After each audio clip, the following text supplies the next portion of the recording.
As I promised you दोस्तों कि मैं जो है आज से ही इसका स्टार्टिंग करने वाला हूँ कि सेंटेंस अरेंजमेंट को कैसे करेंगे। आज हम प्रीवियस ईयर के क्वेश्चन को लेकर आपके सामने उपस्थित हैं और वन बाय वन करके हम सबको आपको करके दिखाएंगे और वो सारे टेक्निक्स इसमें अप्लाई करेंगे जिससे हमारा 10 में 10 क्वेश्चन सही होने वाला है। I have no any answer कि हम जो है इसको अटेम्प्ट करने वाले हैं और इस तरह के प्रश्न मेरे अक्सर सही होते हैं। तो चलिए दोस्तों हम लोग पढ़ते हैं और समझते हैं कि कैसे चीज़ें होता है। ठीक है, तो चलिए दोस्तों, सबसे पहले आपके सामने एक गिवन जो है आपका स्केटर्ड सेंटेंस है और इसको अरेंज करना है। सेंटेंस को एक वर्ड में प्रॉपर वे में कैसे हम लोग अरेंज करेंगे। तो दोस्तों सबसे पहले मैंने आपको क्या बोला कि अंडरस्टैंडिंग सबसे पहला चीज़। अगर आप वो वीडियो नहीं देखें तो वो देखिए। देखिए आपके पास चार ऑप्शन है। सबसे पहले आप समझिए, सबसे पहला काम क्या करना हमें पढ़ना है। Because I feel you remember it better when you right something I make at least 3 drafts of a song. देखिए जब मैं इसे पढ़ता हूँ तो यहाँ पर कुछ सॉन्ग बनाने की बात, ड्राफ्ट करने की बात आती है, कुछ लिखने की बात आती है, कुछ याद करने की बात आती है। अब इस चीज़ों को हम समझते हुए नेक्स्ट स्टेप पे आते हैं कि फीलिंग के हिसाब से, मेरे फीलिंग के हिसाब से कौन एक प्रॉपर जो है सेंटेंस में दो शब्द या तो एस या पी या एस जो मेरे हिसाब से होना चाहिए कि नहीं ये किसी भी परिस्थिति में सही होगा। ठीक है, वो चीज़ हमें अप्लाई करना है और तीसरे में ऑप्शन को एलिमिनेट करना है। देखिए जब आप पूरे में देखेंगे तो आपको ये समझना है कि वेन यू राइट समथिंग, ठीक है, जब आप कोई चीज़ को लिखते हैं ना तो आपको वो अच्छे ढंग से याद हो जाता है। क्योंकि ये पहले नहीं आएगा, आर के बाद क्यों ही आएगा। मुझे ये पूरे तरह से आइडिया है कि आर के बाद क्यों आएगा, क्योंकि जब तक हम किसी चीज़ को लिखेंगे नहीं हम उसको वेटर वे में रिमेंबर नहीं करेंगे। रिमेंबर करने का वेटर तरीका है कि आप उसे लिखें। ठीक है, तो मेरे हिसाब से आर के बाद क्यों आएगा। ठीक है, ये मैं फिक्स हो गया हूँ कि आर के बाद क्यों आएगा। ठीक है, according to feeling, according to meaning. ठीक है, अब दोस्तों हमें ऑप्शन को एलिमिनेट करना है। जब ऑप्शन एलिमिनेशन में जाएंगे तो देखिए सेंटेंस का शुरुआत कभी भी बिकॉज आई फील से नहीं हो सकता, क्योंकि जब तक आप किसी को कोई चीज़ बताएंगे नहीं उसको कैसे पता चलेगा क्योंकि आपको क्या महसूस होता है या आप क्या फील करते हो वो क्या फील करता है। तो अकॉर्डिंग टू माई आंसर की आई विल से कि पी से ये स्टार्ट नहीं होगा तो मैं पी को काट दूंगा। ठीक है, और मेरे हिसाब से आर के बाद क्यू फिक्स है, मैं ये पूरे तरह से दिमाग में बना के बैठा हुआ है। ठीक है, तो आर के बाद क्यू अगर फिक्स है तो अब यहाँ पर दो ऑप्शन है, एक है एस पी आर क्यू, एक है आर क्यू पी एस। ठीक है, दो ऑप्शन है। अब इस दो ऑप्शन में कौन सा सही होगा देखो। अब हमको लगता है कि अब हमें एक प्राव और चेक करना होगा पढ़कर। I make at least 3 drafts of a song. ठीक है, अब सॉन्ग क्या था, क्यों मैंने ड्राफ्ट क्यों बनाया, क्योंकि मुझे, अब मैं ड्राफ्ट क्यों बनाया अब उसको उत्तर दे रहा हूँ। ड्राफ्ट मैंने इसलिए बनाया क्योंकि मुझे महसूस होता है किस चीज़ का। इसका मतलब दोस्तों कि एस के बाद पी मेरे हिसाब से सही होना चाहिए, तब आर और क्यू आने चाहिए। ठीक है, तो दोस्तों एस के बाद पी आना चाहिए। तो देखिए एस के बाद यहाँ पर भी पी है लेकिन इस ऑप्शन में आपका आर के बाद क्यू नहीं है इसलिए ऑप्शन डिलीट हो गया। लेकिन इस ऑप्शन में पी के बाद ऐसे इसलिए ये भी ऑप्शन नहीं होगा। मेरे हिसाब से एस के बाद पी होना चाहिए, तो अब मेरे लिए ए ऑप्शन सही होगा। लेकिन दोस्तों इतना ही नहीं, हमें क्या करना होगा, चेक करना होगा कि जो हम एलिमिनेट किए वो सही मीनिंग देता है या कि नहीं। अब हम पढ़ते हैं I make at least 3 drafts of a song. ठीक है, क्यों मैंने लिखा, क्योंकि मुझे महसूस होता है। इससे आंसर पूछा गया तो ये बोलता है क्योंकि मुझे महसूस होता है कि जब कोई चीज़ को आप लिखते हो तो आपको वो अच्छे ढंग से याद होता है। तो सही ऑप्शन 21 का ए एकदम बिल्कुल सही उत्तर हो जाएगा।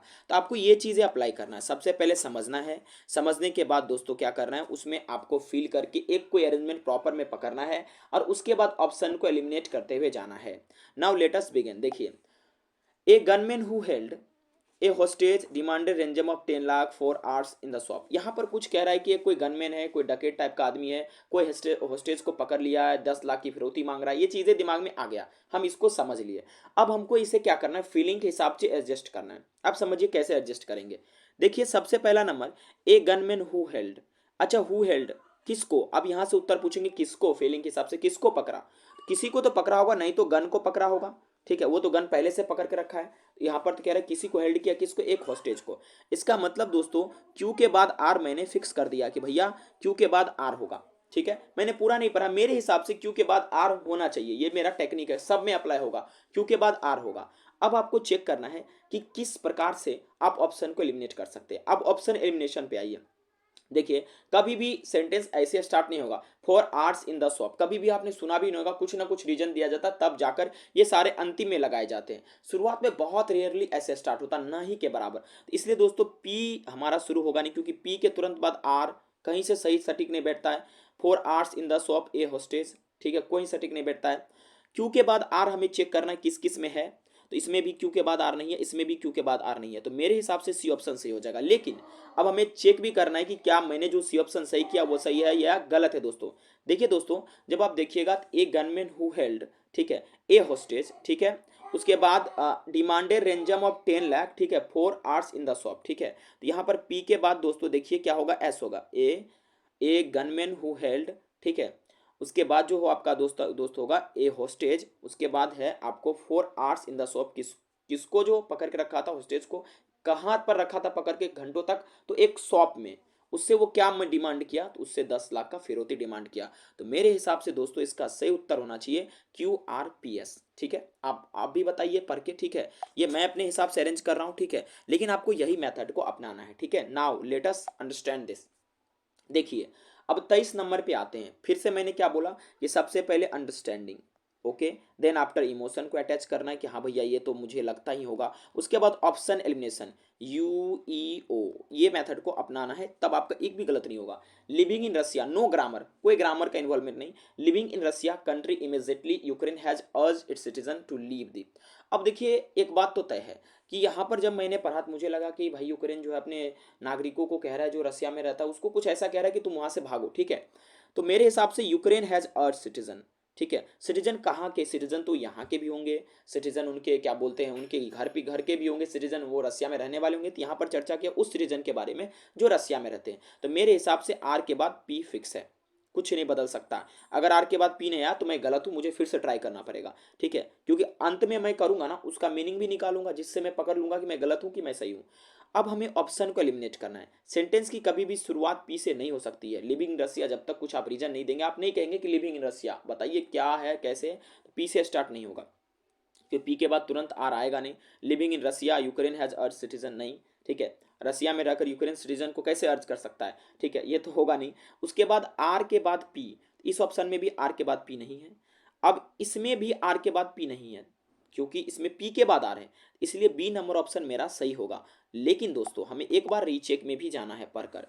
Ukraine has urge its citizen living in Russia, ठीक है, to leave the country immediately, ठीक है। RPS और Q सही ऑप्शन आपका हो जाएगा, तो इसका बी। ओके दोस्तों, चलिए अब हम 24 पे आते हैं, ठीक है। देखिए 24 तो डिफिकल्ट नहीं है, लेकिन थोड़ा लंबा है, जिसमें आप ग्रामर को पकड़ नहीं पाएंगे। आप इसमें अंडरस्टैंडिंग के बिहाफ पर ही ठीक करेंगे, ग्रामर को देखने गए तो आपका भंटाझार होगा, ये बात तय है दोस्तों, ठीक है। तो चलिए दोस्तों अब समझते हैं। माफ कीजिएगा मैं 2-3 क्वेश्चन करने में समय ले रहा हूँ, क्योंकि मैं आपको समझा रहा हूँ। पहले अंडरस्टैंडिंग करना है, समझकर एक सेंट्रल आइडिया लेना है। Cyclone immunity crashed into the southern eastern, wrapping a row of rising fears, coast of Madagascar in the early hours, flooding and floods, food shortage in the region. मतलब हम इसको पढ़े ना, आप भी पढ़े तो एक आइडिया लगा यार, कुछ साइक्लोन इम्यूनिटी नाम का कोई साइक्लोन है जो बर्बाद कर दिया, कहाँ पे आया, मेडागास्कर के कोस्ट पे आया, ऐसा कुछ दिमाग में आ रहा है। तो मेरा एक फिक्स्ड आइडिया, एक फिक्स्ड पॉइंट होगा दोस्तों, क्या होगा कि भाई साइक्लोन इम्यूनिटी से मुझे पहले शुरुआत करना चाहिए, इसको ढूंढना चाहिए, इसका जो है cyclone immunity crest into the southern, southern क्या इमोशन अटैच करेंगे, साउदर्न क्या, तो ये फटाक से हमें उत्तर देगा southern coast of Madagascar in the early hours. यानी आर के बाद मेरा क्यू मुझे लगता है 100% होगा। अगर ऐसा नहीं हुआ तो मेरा अरेंजमेंट गलत होगा, ठीक है। ओके, अब जब आर के बाद मैंने क्यू लिया और मैंने ये कह दिया, ऐलान कर दिया कि भैया सेंटेंस का ना तो स्टार्ट आपका इस तरह से हो सकता है, ना ही ये हो सकता है flooding and food shortage in the region, कुछ होना चाहिए। रीजन कोस्ट नहीं होगा, साइक्लोन नहीं होगा, रीजन साइक्लोन नहीं हो सकता। एस के बाद ना तो आर रिप्लेस होने वाला, नहीं एस के बाद क्यू आने वाला है, यानी कि मेरे हिसाब से एस से शुरू होने वाले सेंटेंस को हम काटेंगे, और इसके अलावा जो पी से भी शुरू हुआ है उसको भी काटेंगे, ठीक है, क्योंकि इससे भी एक करेक्ट मीनिंग देगा। क्योंकि पी के बाद अगर आप लेते हैं R, ripping roofs of houses and raising fears of cyclone immunity crest, तो ऐसा लगता नहीं है, ठीक है। जब तक कोई चीज आएगा नहीं तो उसका डर बनेगा कैसे, ठीक है। इसलिए दोस्तों अब मुझे इस दो ऑप्शन पे रिलाई करना होगा, लेकिन मैंने प्रॉमिस किया है कि मेरा आर के बाद क्यू आना ही आना है सही होने के लिए। तब आर के बाद क्यू इसमें भी नहीं है, तो मेरे हिसाब से सी ऑप्शन सही होगा। लेकिन वेट, अब मुझे इसका मीनिंग लगाना है दोस्तों कि क्या मैंने जो अरेंज किया वो सही है या नहीं है। देखिए आर के बाद अगर क्यू होगा cyclone immunity crest in the southern eastern coast of Madagascar in the early hours, ठीक है। और अर्ली आवर्स में आया तो क्या किया उसने, रूप्स को उड़ा दिया, ठीक है। डर किसके बीच, एंड रेजिंग फियर ऑफ, अच्छा जैसे ही वो आया बहुत ज़्यादा पानी लेकर आया होगा, तो किसका डर हो गया है, fear of flooding and food shortage in the region, जिस रीजन में हुआ उसमें फ्लड और फूड शॉर्टेज। तो मैंने ये करेक्ट कर लिया, ये सही उत्तर होगा मेरा, ठीक है। अब आगे बढ़ते हैं, इसलिए सी नंबर ऑप्शन आपका सही हो जाएगा। 25 नंबर पे दोस्तों आते हैं, ठीक है। Ecology is protected and aquatic life thrives, we need to utilise the resources of water for different purposes while ensuring that its natural. They are दोस्तों यहाँ पर they are talking about natural things. Okay, अब हम एक अपना ये तो समझ गए कि भाई कोई वाटर शॉर्टेज की बात कर रही है, मतलब थ्राइव करने की, कुछ लाइफ की, एक्वेटिक लाइफ को थ्राइव करने की बात कर रही है, जलीय जीवन को आगे सस्टेन करने की बात की जा रही है। But the problem of concern is कि मुझे तो अपना इमोशन लगाकर कुछ तो दो कम से कम पार्ट को फिक्स करना पड़ेगा, ठीक है। अब हम वो समझते दो पार्ट फिक्स कैसे करेंगे। देखिए, we need to utilise the resources for water. अच्छा, रिसोर्सेज फॉर वाटर पूछेंगे किस चीज के लिए यूटिलाइज करें भैया, आप ही बताइए ना, ठीक है, किस चीज के लिए? तो ये फटाक से उत्तर देगा, फॉर डिफरेंट पर्पसेस वाइल, ठीक है। अच्छा, मैंने एक इंश्योर किया इस बात को लेकर कि मेरा जो है दोस्तों 25 का जो है आपका, एक बात तो क्लियर है कि हम इसमें क्यू के बाद आर रखने वाले हैं। अब हम ऑप्शन एलिमिनेशन पे जाएंगे। देखिए, सेंटेंस का डायरेक्ट एस से स्टार्ट नहीं होगा, इंश्योरिंग दैट इट्स नेचुरल, ठीक है। Ecology is protected, aquatic life thrives, कुछ सेंटेंस मीनिंग बनता नहीं है, इसलिए एस का गलत हो गया, ठीक है दोस्तों।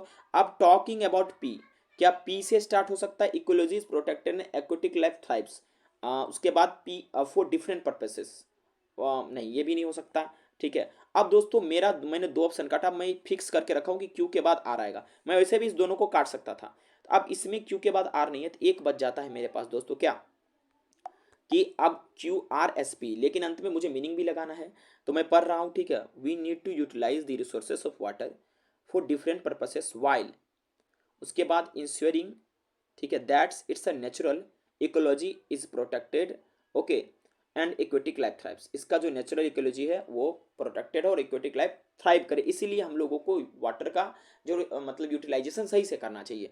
आगे बढ़ते, ठीक है। 26 नंबर पे दोस्तों, बाहरी साउंड के लिए मैं माफ़ी चाहता हूँ, ठीक है, ओके दोस्तों। तो यहाँ पर है very difficult the poor visibility mat the movement of traffic due to fog, ठीक है। तो इसका मतलब दोस्तों हम क्या समझ सकते हैं, देखिए गौर से देखिए, जब हम देखेंगे तो यहाँ पर क्या रहे, देखो फॉग बहुत ज़्यादा था जिसके वजह से ट्रैफिक मूवमेंट में बहुत डिफिकल्टीज आए। तो मेरे हिसाब से दोस्तों द पुअर विजिबिलिटी, अब किसकी वजह से पुअर विजिबिलिटी आया? तो भैया ड्यू टू फॉग, है ना। अब दूसरा प्रॉब्लम में आते हैं कि किसके वजह से आया पुअर विजिबिलिटी, तो ड्यू टू फॉग, फॉगी तो उसके लिए रीजन था ना, क्यू के बाद एस। अब मैंने एक फिक्स कर लिया कि क्यू के बाद एस आएगा, ठीक है। लेकिन एक बात और हम इसमें फिक्स कर सकते हैं, mat the movement of traffic, क्या ट्रैफिक मूवमेंट को क्या कर दिया? उत्तर मिलेगा वेरी डिफिकल्ट कर दिया, यानी दो दो फिक्स बातें हमें मिल गई। या तो हम आर पी के हिसाब से जा सकते हैं, नहीं तो क्यू एस के हिसाब से जा सकते हैं। अब हम ये चेक करेंगे कि क्या डायरेक्ट सेंटेंस का स्टार्ट क्यू से हो सकता है, बिल्कुल हो सकता है, ठीक है।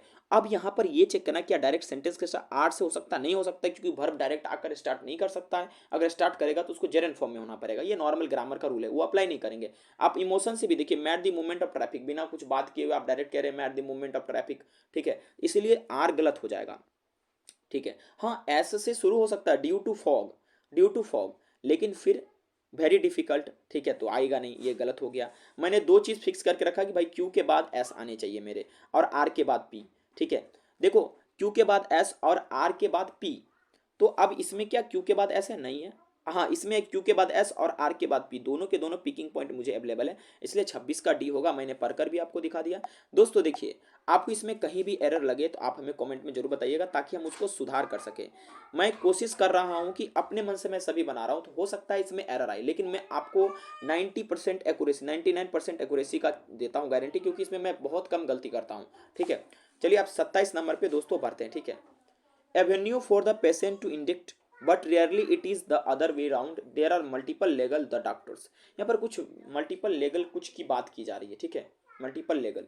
अच्छा, एक चीज आप देखो, जब आप समझ नहीं पा रहे हो तो आप बैठा कर देखो, अंडरस्टैंडिंग थोड़ा मोड़ा आया कि कुछ डॉक्टर्स के बारे में बात करें कि मतलब पेशेंट्स को कैसे इंडिक्ट करेंगे, ठीक है। तो जब मैं इसे पढ़ता हूँ तो मैं एक फिक्स इसमें रखूंगा, देयर आर मल्टीपल लीगल, ठीक है, या लीगल आप कहिए, ठीक है, देयर आर मल्टीपल लीगल, क्या मल्टीपल लीगल, अब वही इमोशन लगाएंगे भैया, क्या मल्टीपल लीगल क्या? अच्छा, multiple legal avenue for the patient to indict, ठीक है, the doctors but rarely it is the other way round, ठीक है। मैंने एक चीज क्लियर किया, आर के बाद मेरा पी आने वाला है, अब हम इसमें लगाएंगे अपना, देखो हम अब ये इसको पूरी ढंग से नहीं समझ पा रहे, मान लीजिए स्टूडेंट के रूप में, तो हम अपना अंडरस्टैंडिंग एक कोर बैठा कर रखें, तुम कुछ भी कर लो, कितना भी डिफिकल्ट दे दो, मैं एक जो सोचूंगा वो सही होगा। मेरे हिसाब से आर के बाद पी सही होना चाहिए। ठीक है, अब हमें ये करना है कि हमें ये चेक करना है कि क्या सेंटेंस कैसे स्टार्ट हो सकता है। ठीक है, देखिए अगर सेंटेंस एस से स्टार्ट हुआ, कहीं पर भी एस से स्टार्ट हुआ तो एस के बाद पी आया।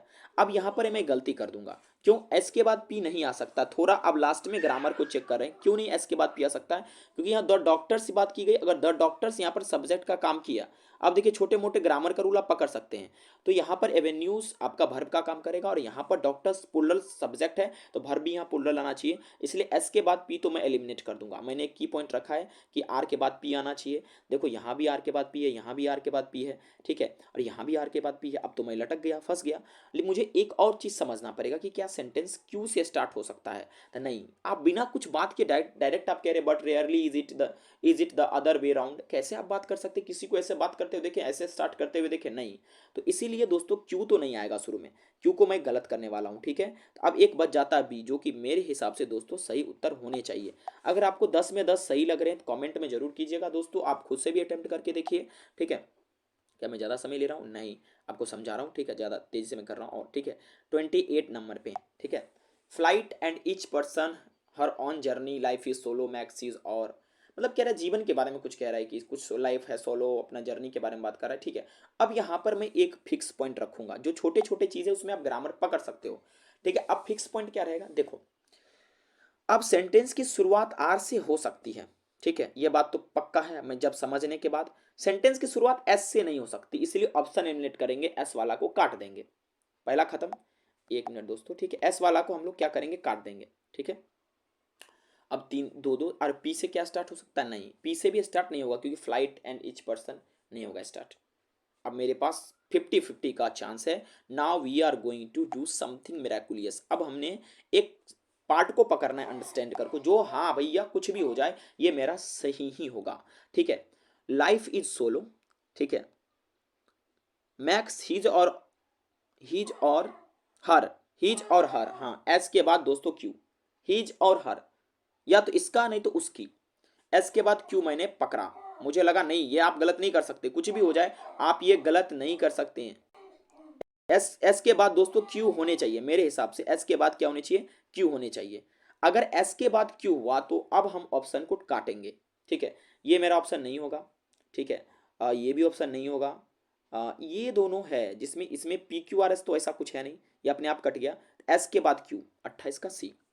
अब हम चेक भी करेंगे क्या मैंने सही किया है। देखिए आर से स्टार्ट हुआ, लाइफ इज सोलो। ठीक है, लाइफ इज सोलो, क्या भाई सोलो क्या होता है, फ्लाइट, फ्लाइट होता है ना किसी चीज़ की, आप सोलो फ्लाइट की बात कर दोस्तों, life is solo flight and each person. ठीक है, ईच पर्सन, उसके बाद मैं कहा था ईच पर्सन, माफ करना, ईच पर्सन यहाँ भी क्लियर हो रहा है। ठीक है, देखो ग्रामर के हिसाब से, एक मिनट दोस्तों, ठीक है, एक मिनट दोस्तों, ईच पर्सन, ठीक है, ईच पर्सन मैक्स, ठीक है, ईच पर्सन मैक्स हिज और हर ऑन जर्नी। ठीक है, तो मैं क्या टिक लगा रहा था, मैं भूल गया, देखो यार डिस्टरबेंस, थोड़ा साउंड की वजह से काफ़ी डिस्टरबेंस हो जा रहा है। ठीक है दोस्तों, माफ़ी मैं चाहता हूँ। ठीक है, तो एक मिनट दोस्तों, कहाँ थे, लाइफ इज सोलो, हाँ फ्लाइट है, आर के बाद पी, माफ़ी मैं चाहता हूँ, सॉरी दोस्तों, सी नंबर ऑप्शन से होगा, थोड़ा साउंड बाहर से आ रहा, माफ़ी चाहता हूँ मैं। ठीक है, अब 29 नंबर पे दोस्तों हम आते हैं। ठीक है, Merit evolved technology and equipment has into a rare center of excellence adaptation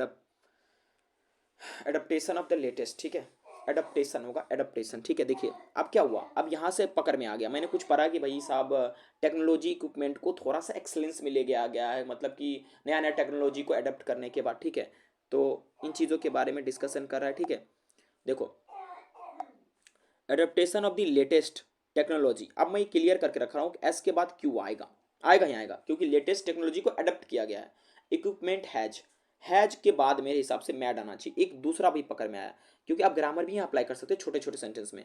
has plus V3, evolve, evolve किस चीज़ में इवॉल्व करना है, evolve into a real centre of excellence, उसको किस में डेवलप करना है, रियल सेंटर ऑफ एक्सलेंस में। पी के बाद आर, काफ़ी सारे मिल गए हैं। देखिए दोस्तों, देखिए यहाँ पर जो है आपको एक चीज़ पता चलेगा कि क्यू पी आर आपको 3 चीज़ मिल रहे हैं, ठीक है। आप इसमें बिना एलिमिनेट किए भागो। सी नंबर 29 का सी, कुछ भी नहीं देखो, ये आपका सही होगा, गलत गारंटी है, गलत नहीं हो सकता ये, ठीक है। अच्छा 30 नंबर दोस्तों, अब 30 नंबर पे आते हैं। देखिए बाहरी साउंड के लिए मैं माफ़ी चाहता हूँ, दिल से माफ़ी चाहता हूँ, ठीक है। Please mark the same, be made in to response to the this notice if you have any complaint to be to the concern authority. कुछ यहाँ कह रहा है कि कुछ नोटिस करने की बात की जा रही है, ठीक है, मतलब कंसर्न ऑथोरिटी को लेकर। देखिए दोस्तों, अब हमें एक की पॉइंट पकड़ना है, ठीक है। देखिए if you have any complaint to क्या, बी मैड, ठीक है, in response to this notice. आर के बाद तो क्यू आना तय है, मैंने एक फिक्स करके रखा, मैं शुरू से एक फिक्स करके रख रहा हूं। अब मेरे हिसाब से आर के बाद क्यू आ रहा है। अब मुझे एक चीज पकड़ना है कि किस सेंटेंस से, किस फ्रेगमेंट से, किस पार्ट से सेंटेंस स्टार्ट नहीं हो सकता है।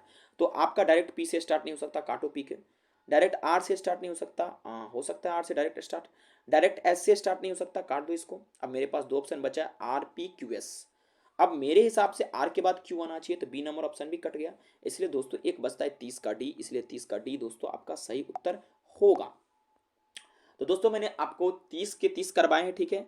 आई होप आपको ये समझ में आया होगा, और दोस्तों मैं आशा करूंगा कि आप खुद से भी बैठकर इसे करेंगे। अगर वीडियो अच्छा लगा, नेक्स्ट पार्ट चाहिए, तो दोस्तों कमेंट कीजिए। ये आपका जहां तक मुझे उम्मीद है दोस्तों, ये आपका जो है एनडीए ने 2023 का पेपर था बिना सॉल्यूशन का, जिसे मैंने करके आपको दिए।